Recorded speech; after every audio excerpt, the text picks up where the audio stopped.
మన Varahi sales grand festive celebrations ప్రతి 10,000 రూపాయల కొనుగోలుపై ఒక బంగారు నాణెం ఉచితం. ఈ ఆఫర్ జనవరి 15 వరకు మాత్రమే.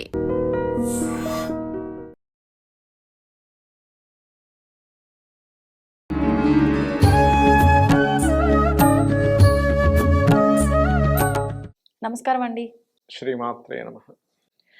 గురువుగారు, చాలా మందిని చూస్తుంటాం. మార్నింగ్ అట్లా వాకింగ్‌కు అట్లా వెళ్ళి వచ్చేటప్పుడు రిటర్న్‌లో పువ్వులు తెంపుకొని రావడము. అంటే ఎక్కడ పూల చెట్టు కనిపిస్తే అక్కడ పూలు వీళ్ళు కోసుకొని రావడము. ఈవినింగ్ అట్లా బయటికి వాక్‌కెళ్ళినా గూడా పూలు ఎక్కడ కనిపించినా తీసుకొని రావడం. పొద్దున పూజకు అవుతాయి అని చెప్పి. ఒకవేళ వీధిలో ఉన్న చెట్ల వరకైతే ఓకేనేమో గానీ, ఇంట్లో ఉన్న చెట్లకు గూడా అడగకుండానే ఆ గోడ మీద చేతులు పెట్టి కోసుకొని రావటము. అవి తీసుకొచ్చి ఇంట్లో పూజ రూమ్‌లో దేవతా విగ్రహాలకు, ఫోటోలకు పెట్టి పూజ చేయటం. ఈ విధానం అంతా చాలా ఎక్కువగా చూస్తూ ఉంటాం. అవునండి. అంటే పువ్వులు లేకుండా అసలు పూజ చెయ్యొద్దా? చేసినా పర్వాలేదేమో, ఇలా దొంగతనంగా పూలు తెచ్చి పూజ చేయొద్దేమో అని నా ఉద్దేశం. ఏమంటారండి దాని గురించి? అంటే యాక్చువల్‌గా నేను మన స్టూడియోలో చెప్పాను లేదా, ఒక ఇది ఉంటుంది, ఒక స్టోరీ ఉంటుంది దీని మీద. ఆ! అదేంటంటే, మనం ఏది తీసుకున్నా దానికంటూ ఒక కర్మ సంబంధంగా దాన్ని మళ్ళీ చెల్లించాల్సి వస్తూ ఉంటుంది. ఖచ్చితంగా అందులో డౌట్ ఏం లేదు. అందులో ఒకసారి ఒక సాధువు గారు, ఆయన ఏంటంటే ఇది ఇంకా ఆఖరి జన్మగా చేసుకోవాలి, కంప్లీట్గా ఇంకా నేను ఈ జన్మతో కంప్లీట్ అవ్వాలని సాధనా మార్గంలో ఉంటాడు ఆయన. నేను కంప్లీట్ సాధన, పొద్దున లేచామా, జపం చేసుకున్నామా, మళ్ళీ నదీ తీరంకి వెళ్ళామా, అక్కడ జపం చేసుకున్నామా, ఇంటికి వచ్చామా, ఇదే పని. ఎందుకంటే జపం ద్వారా ఆయన జన్మని కంప్లీట్ చేసుకోవాలని. అలా ఉన్న క్రమంలో ఒక అతన్ని కలిసి ఎలాగైనా మాట్లాడాలని కాదు, ఒక ఆవిడ కలిసి మాట్లాడాలని ట్రై చేస్తూ ఉంటుంది. కానీ అసలు ఎట్టు చూడు, పోతాడు, జపం చేసుకుంటాడు, నదికి వెళ్ళి వస్తాడు, మళ్ళీ ఆశ్రమంకి వస్తాడు, మళ్ళీ వెళ్తాడు, ఇదే తిరుగుతుంటాడు. ఇతను ఏంటి ఒక్కసారి కూడా కనీసం చూడడు, పలకరించడు. మనం ఏదైనా అడుగుదామంటే ఇది కనీసం చూడడం ఏంటని అనుకుంటుంటుంది ఆవిడ. అంతట్లో ఈమె కొన్ని రోజులు అలా వెయిట్ చేస్తూ ఉండగా పక్కన ఇంకొక అతను వచ్చి నిలబడతాడు, సేమ్ ఈమెలాగే. నువ్వు దేనికి వచ్చావంటే, ఇట్లా నేను స్వామివారిని కలవాలి. దేనికి, ఏంటి కారణము అంటే, నాకు సంతానం లేదు, సంతానం కోసం ఏదైనా మార్గం చెప్తారేమో. ఇతనికి సంతానం లేదా, నేను ఒక మార్గం చెప్తాను, అది చేస్తే నీకు సంతానం కలుగుతుంది అంటది. అవునా, ఏమిటది అంటే, ఇప్పుడు జనవరి ఫిబ్రవరి మాసాలు అనుకోండి, ఎండాకాలం వస్తుంది. ఆ ఎండాకాలం వచ్చినప్పుడు నువ్వేం చేస్తావంటే, మంచి వేసవిలో మధ్యాహ్నం పూట నేను ఒక రోజు చెప్తా, ఆ రోజు చక్కగా మంచి కొత్త చెప్పులు తీసుకెళ్ళి అక్కడ పెట్టు. ఏమవుతుంది, ఆయన చెప్పులు వేసుకొని వస్తూ ఉంటాడు, కాలుతూ ఉంటే చెప్పులు కనిపిస్తే మనం ఏం చేస్తాం, వెంటనే వేసుకుంటాం. లేదా కొత్త చెప్పులు ఉన్నాయి, ఎవరికి కావాలి అర్థమైంది, వేసుకొని ఎవరు పెట్టారు ఇక్కడ అని అడుగుతాడు, ఎవరు చెప్పరు. అలాగే చేయమని చెప్తుంది ఈమె, సేమ్ అలాగే చేస్తాడు, ఎవరు చెప్పరు.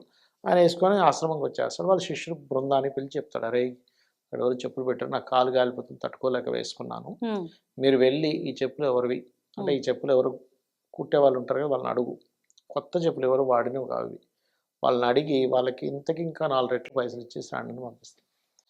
వాళ్ళు వెళ్ళి ఆ ఊర్లో మొత్తం అడిగితే ఎవరు నాకు కాదంటారు. ఇతను కూడా అడుగుతారు, నాకు కాదని చెప్తాడు. ఎందుకంటే ఇవి చెప్పింది ఆల్రెడీ, అడిగితే నువ్వు కాదని చెప్పేసి అని. సరే, ఈయనకు అర్థమైపోయింది. ఎందుకంటే ఎవరిదైనా చెప్పులు తీసుకుంటే వాళ్ళ ఇంట్లో సంతానంగా పోయి పుడతాం.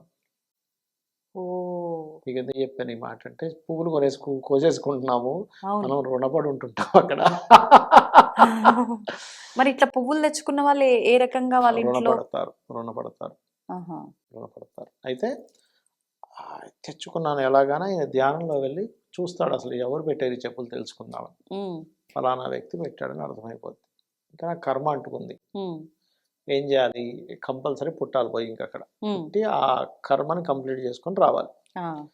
అప్పుడు ఏం చేస్తాడు ఈయన, ఓ శిష్యుడిని పిలిచి, అరే నేను లోపల ధ్యానంలో ఉంటా, ధ్యానంలో నేను ఒక యోగ మార్గంలో వెళ్ళి పుట్టి మళ్ళీ వస్తాను, నువ్వు ఏం చేస్తావు అంటే, బయట తాళం వేసేసుకొని ఎవరైనా అడిగితే గురుగారు హిమాలయాలకు వెళ్ళిపోయాడని చెప్పాను, నీకు అసత్య దోషం ఏమీ రాదు, నేను చెప్తున్నాగా చెప్పని అంటే, సరే అంటే అట్లా గురువు చెప్పిన పని అయితే అబద్ధమైన దోషం ఉండదు. అతను ఏదో కామ్యం అంటే వేరే వాళ్ళని ఇబ్బంది పెట్టడం కోసం కాదు కదా, ఆయన జన్మని సార్థకం చేసుకోవడం కోసమే కదా.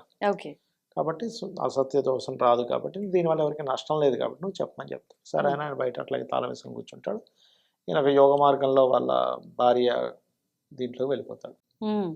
వెంటనే ప్రెగ్నెన్సీ వచ్చింది. అతను అబ్బా ఆనందపడిపోతాడు. ఎవరు ఆ చెప్పులు అతను. చెప్పులు కుట్టే అతను. ఆమె పోయి చెప్తాడు, ఇక ఇది అయింది మా భార్య నిజంగానే. అయితే అవునా, అయితే మన ఇద్దరం ఫస్ట్ ఆయన ఆశ్రమానికి పోదాం పద అంటది. ఆయన ఏం చేస్తాడో తెలియాలి కదా అసలు ఫస్ట్. అవును. పోతే బయట శిష్యుడు కూర్చుంటాడు. ఏరంటే హిమాలయాల్లో వేరే గురుగారు లేరని చెప్తాడు. అవునా, అదేంటి మరి ఆయన అక్కడ పోతే ఇక్కడ ఎవరు పుట్టారని వీళ్ళకి అర్థం కాదు. ఇక్కడ ఎవరు కడుపులోకి వచ్చారని, ప్రెగ్నెన్సీ అయిందని. అదే. మళ్ళీ కొన్ని రోజులకి అబ్బాయి పుడతాడు ఆమెకి. ఆ. పుట్టినప్పుడు పోయి పుడతాడు కానీ ఏమి తినడు, ఏమి తీసుకోడు.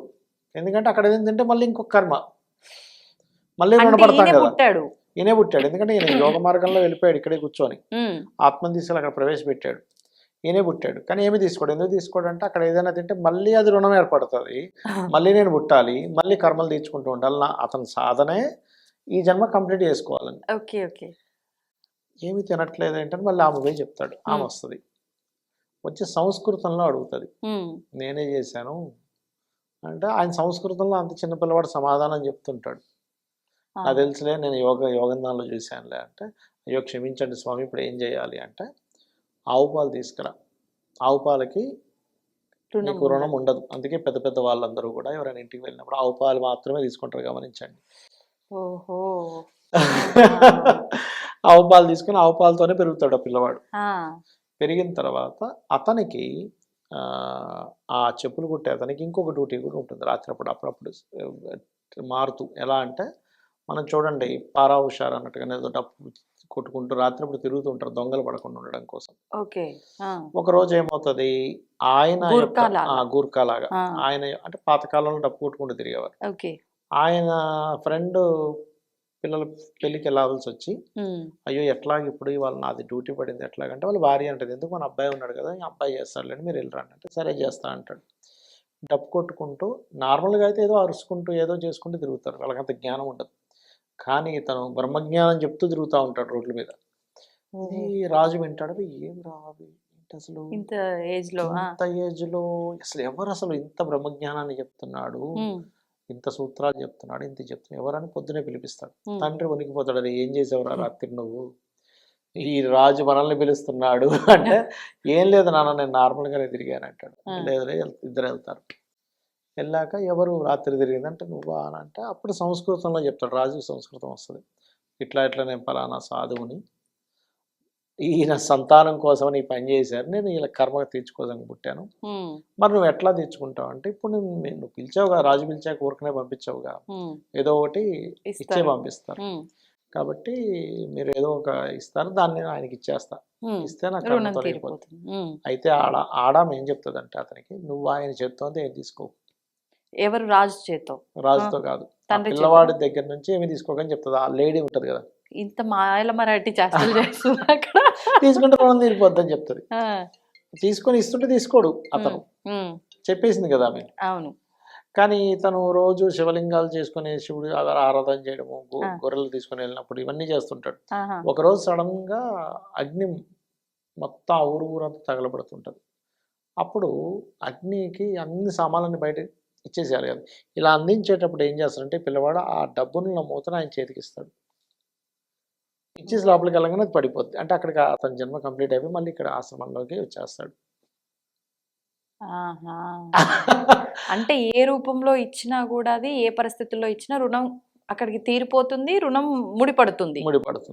ఇక్కడ నేను విషయం ఎందుకు చెప్పానంటే, మనుషుల నుంచి తీసుకునేది ఖచ్చితంగా మనం వాళ్ళ దగ్గరికి వెళ్ళి మళ్ళీ జన్మలెత్తి వాళ్ళ రుణాలు తీర్చుకోవాలి, తప్పదు. మరి ఇది దేవతకి ఇస్తున్నాంగా అంటే, మీరు ఎవరి ఇంటి నుంచి అయితే తెంపుకొని వెళ్ళారో చెప్పకుండా ఈ పుణ్యం అంతా ఇంటి వాళ్ళకి వెళ్ళిపోద్ది. ఎందుకంటే వాళ్ళు చెట్టుకున్న పువ్వులు కదా. అవును, మీకేమీ రాదు. సరే ఇప్పుడు పుణ్యం అయితే రాదు, సరే మనకు తెంపిన వాళ్ళకి దోషం ఏమన్నా వస్తుందంటే, వాళ్ళకి చెప్పకుండా తీసుకున్నందుకు దోషమేగా. వాళ్ళకి చెప్పి తీసుకుంటే వేరు, ఏమంటే నేను పలానా ఇంత ఏదో పే చేస్తాను, లేకపోతే తెలిసిన వాళ్ళు తీసుకెళ్ళండి అంటారు, అప్పుడేం కాదు. కానీ అలా ఇచ్చినా వాళ్ళకు కూడా కొంత పుణ్యం వెళ్తుంది, ఎందుకంటే వాళ్ళు ఇంట్లో ఉన్న చెట్టు కదా. అదే అట్లా ఏ పని చేసినా చాలా వెనక ముందు ఆలోచించి అంత తొందరగా ఎక్కడ పడితే అక్కడ తినరు చాలా మంది. అవును. ఇప్పుడు మనం కామన్గా సత్రాల్లో వాటిలో పెడుతుంటారు, అక్కడ కూడా మనకు లాస్ట్ లో మనకు అక్కడ ఫండ్ రాసేది ఉంటుంది, ఎంతో కొంత ఇచ్చేది, కంపల్సరీ ఇచ్చేసి రావాలి మనం. ఓకే. తినకూడదు. మరి తెలియని ఇప్పుడు తింటారు. సరే అంటే అక్కడ సేవల దగ్గర అంటే ఫండ్స్ వాళ్ళు పెడతారు, చేసొస్తాము. ఎవరింటికన్నా వెళ్ళినప్పుడు అతిథి దేవో భవ అని చెప్పి అతిథి అతిథికి అతిథి మర్యాద. మర్యాద. అతిథి మర్యాద మరి మనం అది అక్కడ వేరు. వెళ్ళి తినకపోతే వాళ్ళకి అతిథి మర్యాద చేసిన ఫలితం ఎక్కడుంటుంది? అతిథిగా మీరు అవతల వాళ్ళు పిలిచి మర్యాదగా పెట్టింది వేరు. హ్మ్. అతిథి మర్యాద వేరు. అందుకే చూడండి, మనం ఏదైనా అతిథి ఇంటికి వెళ్ళినప్పుడు ఉత్తి చేతులతో వెళ్ళకూడదు అంటారు. ఎందుకంటారు? ఈ రూపంలో మీకు రుణం ఎక్స్చేంజ్ అయిపోతుంది. ఓహ్! పళ్ళో ఏవో తీసుకెళ్ళాలంటారు. ఎందుకంటారు? ఉత్తి చేతులతో ఊరుకుంటూ పోకూడదు. అందుకే ఎవరైనా ఇంటికి పోయినప్పుడు ఏదో పళ్ళో ఏదో ఒకటి తీసుకుపోవాలి, స్వీట్ డబ్బానో ఏదో ఒకటి. అప్పుడు అది బ్యాలెన్స్ అవుతుంది. హ్మ్. ఇప్పుడు ఎలాగో మనకు టాపిక్ వచ్చింది పువ్వులది కాబట్టి, ఒకవేళ పువ్వులు పెట్టకుండా పూజ చేస్తే ఫలితం ఉండదా? ఆ పూజ ఫలించదా? అంటే ఒకటండి, ఇక్కడ మీరు పుష్పము, గంధము, ధూపము, దీపము, నైవేద్యం ఇవన్నీ కూడా పంచభూతాలతో సంబంధం. ఇప్పుడు గంధము వల్ల భూతత్వం. లం పృథ్వీ తత్వాత్మనే గంధం పరికల్పయామి. హ్మ్. ఆకాశతత్వాత్మనే వాయుతత్వాత్మ. ఆకాశతత్వానికి పువ్వులు, వాయుతత్వానికి ధూపం, హుహు. అగ్నితత్వానికి ఇది. ఇట్లా అంటే ఏంటి? ఆ తత్వ సంబంధంగా మనం పూజించడం. హ్మ్. లేని పక్షంలో అక్షింతలే పెట్టి మనం చేయొచ్చు, తప్పేం కాదు. లేవు, మనకు కుదరలేదు, ఆ రోజు పువ్వులు దొరకలేదు, తప్పేం కాదు. మీ భక్తి ప్రధానం అన్నిటికంటే కూడా. ఓకే. ధన్యవాదాలండి. శ్రీమాత్రే నమః. And for more videos, Please subscribe to iDream. Please subscribe to iDream. Please subscribe iDream. And please subscribe to iDream. For more videos, subscribe to iDream. please like, share, and subscribe to the channel. Congratulations, iDream. subscribe to iDream. Subscribe to iDream. So subscribe to iDream Media. iDream ki iDream team అందరికి huge congratulations. Please subscribe iDream Media. Please subscribe to iDream. Subscribe iDream. Please subscribe to iDream. iDream అంటే నా కళల ఛానల్ను subscribe చేసుకున్న నోరు తిరుగుతలేదు, మీరైతే గంట గుర్తు కొట్టండి. For more such videos, please subscribe to iDream. Subscribe to iDream. Please subscribe to iDream. Please subscribe iDream Media. Please do subscribe to iDream. Please subscribe to iDream Media. For best entertainment and information, please subscribe iDream. And don't forget to subscribe to iDream.